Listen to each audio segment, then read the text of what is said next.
आज की वीडियो में हम चैप्टर मैट्रिक्स के जो चैप्टर मैट्रिक्स है उसमें मल्टीपल चॉइस क्वेश्चन होते हैं, उसके हम कुछ इंपॉर्टेंट क्वेश्चन देखेंगे जो बोर्ड एग्जाम में आने के चांसेस है, जो कि हमारा 9 डेट को होने वाला है। तो उसी के लिए हम चैप्टर मैट्रिक्स के कुछ इंपॉर्टेंट क्वेश्चन देखने वाले हैं। तो फर्स्ट क्वेश्चन हमारा ये रहा, हमें दे रखा है इफ ए इक्वल कोई मैट्रिक्स दे रखी है then A plus A dash equal to I if the value of the alpha is, हमें यहाँ पर अल्फा की वैल्यू निकालनी है और A plus A dash equal to I दे रखा है और ये हमारी कोई मैट्रिक्स है। तो हमें ए तो गिवन है तो हम ए डैश निकालेंगे सबसे पहले। तो हमें ए डैश यहाँ पर निकालेंगे, मतलब ए डैश मतलब ट्रांसपोज करना होता है। तो हम यहाँ पर इसको कर देंगे कॉस अल्फा, ये रो बन जाएगा कॉलम, ये रो है इसे कॉलम बना देंगे। तो कॉस अल्फा ये माइनस साइन अल्फा यहाँ पर आ जाएगा और ये सेकंड रो है तो ये भी कॉलम में जाएगा तो साइन अल्फा और यहाँ पर कॉस अल्फा। तो हमें दे रखा है A plus A dash equal to I है, तो यहाँ पर लिखेंगे ए हमारी ये मैट्रिक्स है cos alpha minus sine alpha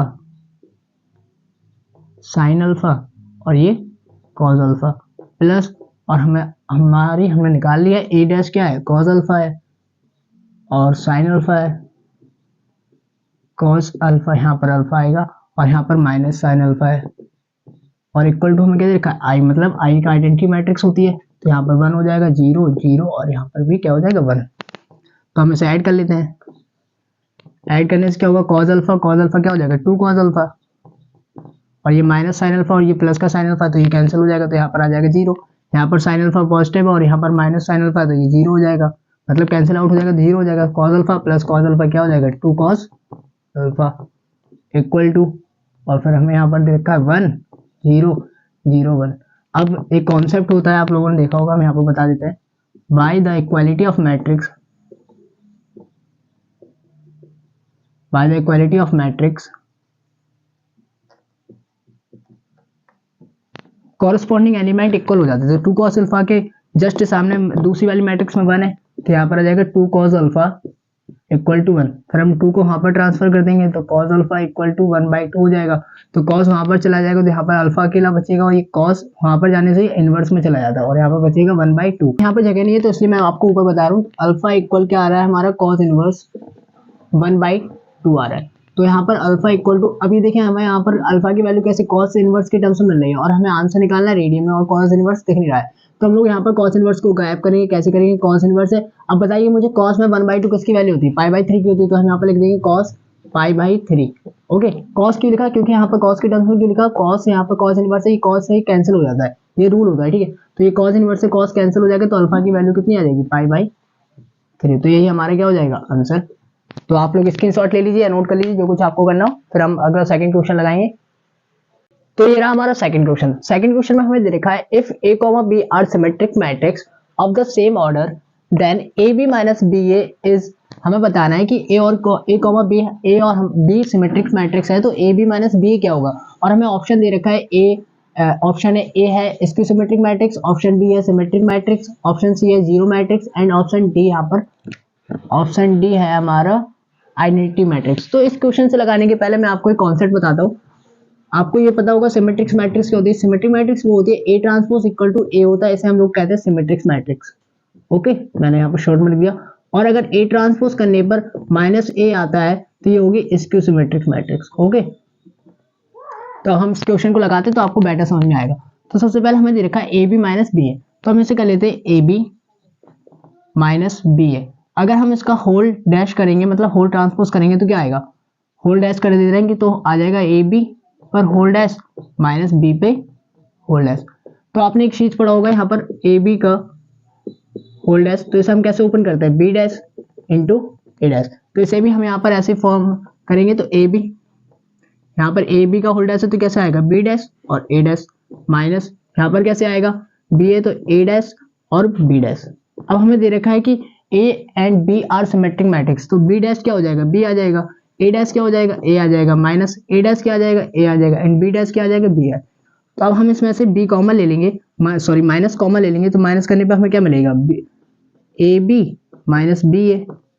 अगर हम माइनस कॉमन लेंगे तो ए बी पॉजिटिव बन जाएगा और बी नेगेटिव बन जाएगा। तो अब देखिए ए ट्रांसपोज करने पर माइनस से क्या आ रहा है स्क्यू सिमेट्रिक्स, तो हमारी ये ए बी माइनस बी क्या हो गया स्क्यू सिमेट्रिक मैट्रिक्स हो गया। यही तो पूछा था हमसे कि ए बी माइनस बी कौन सी मैट्रिक्स होगी, स्क्यू सिमेट्रिक्स होगी कि सिमेट्रिक होगी कि जीरो होगी कि आइडेंटिटी होगी। तो हमारा आंसर क्या आ गया स्क्यू सिमेट्रिक।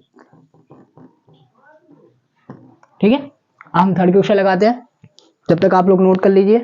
तो ये रहा हमारा थर्ड क्वेश्चन। थर्ड क्वेश्चन हमें दे रखा है if A is a square matrix such that A square equal to A then I plus A का whole cube minus 7a is equal to, फिर हमें ऑप्शन दे रखा है, ए ऑप्शन है हमारा a एंड बी ऑप्शन है हमारा i minus A and C option है i एंड डी ऑप्शन है 3 है।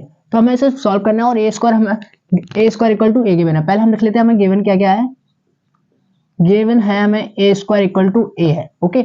और फिर हमें सॉल्व करना है i प्लस ए का होल क्यूब माइनस 7a। तो चलिए सॉल्व करते हैं। i प्लस ए को होल क्यूब को हम किस तरीके से लिख सकते हैं, ऐसे भी तो लिख सकते हैं i plus A dot I plus A dot I plus A and minus 7a। लिख सकते कि नहीं लिख सकते? अगर हम तीनों का इकट्ठा लिख देंगे तो i प्लस ए का होल क्यूब लिख देंगे और ब्रेक करके लिख देंगे तो i plus A I plus A I plus A. तो हम पहले इसका और इसका आपस में मल्टीप्लाई करा लेते, तो कैसे कराएंगे, i का i में कराएंगे तो क्या हो जाएगा आई स्क्वायर, ओके, प्लस i का a में कराएंगे तो i और a हो जाएगा, प्लस सब कुछ प्लस है इसलिए सबका प्लस लेके चल रहा है, और a का i में कराएंगे तो ai हो जाएगा और a का a में कराएंगे तो a स्क्वायर हो जाएगा। और हम यहाँ पर इसे बंद कर देंगे ब्रैकेट और यहाँ पर आ जाएगा i plus A and minus 7a। अब देखिए अगर कोई आइडेंटिटी मैट्रिक्स होती है, ये रूल होता है, अगर कोई आइडेंटिटी मैट्रिक्स होती है उसका स्क्वायर करेंगे तो आइडेंटिटी मैट्रिक्स के इक्वल ही आ जाता है, आई ही आ जाता है प्लस। अगर हम आइडेंटिटी मैट्रिक्स को किसी मैट्रिक्स में मल्टीप्लाई कराते हैं, जिस मैट्रिक्स में मल्टीप्लाई कराते हैं वही मैट्रिक्स आ जाती है। जैसे आई का मल्टीप्लाई हम ए में करा रहे हैं तो यहाँ पर ए आ जाएगा, ओके। ऐसे यहाँ पर ए में आई का करा रहे हैं तो फिर से ए मिल जाएगा। और ए स्क्वायर हमें गिवन है, ए स्क्वायर इक्वल टू क्या है, तो फिर से यहाँ पर हमारा क्या आ जाएगा, ए आ जाएगा।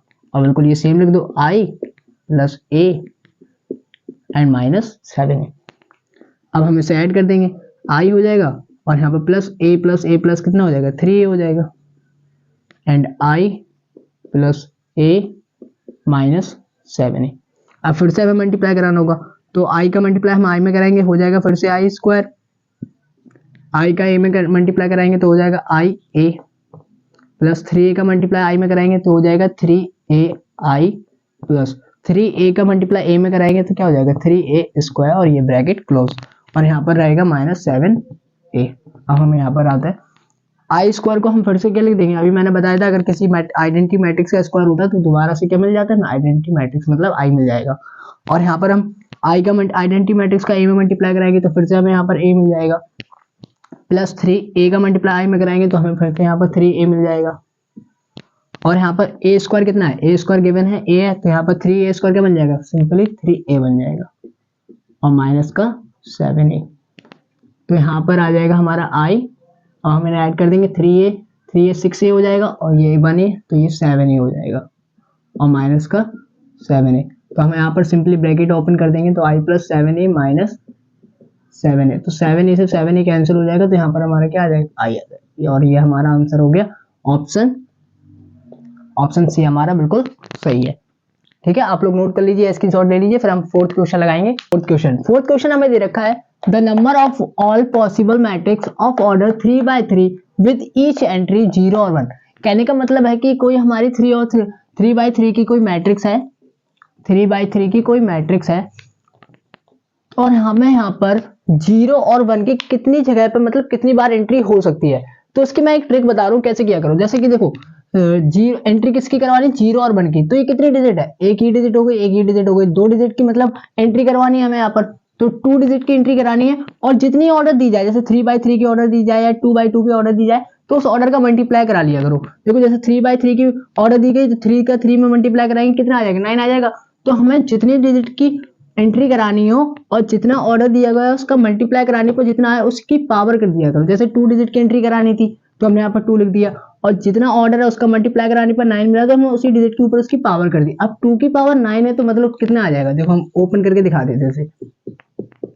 2 की पावर 9 का तो कितना हो गया, 3 2 5 6 7 8 और 9। अब देखो मल्टीप्लाई कराओ, 2 2 4 4 2 8 8 2 16 16 2 32 32 2 64 64 2 128 128 2 256 252 256 2 512। तो मतलब 2 की पावर 9 इक्वल टू हमारे कितना आ जाएगा 512।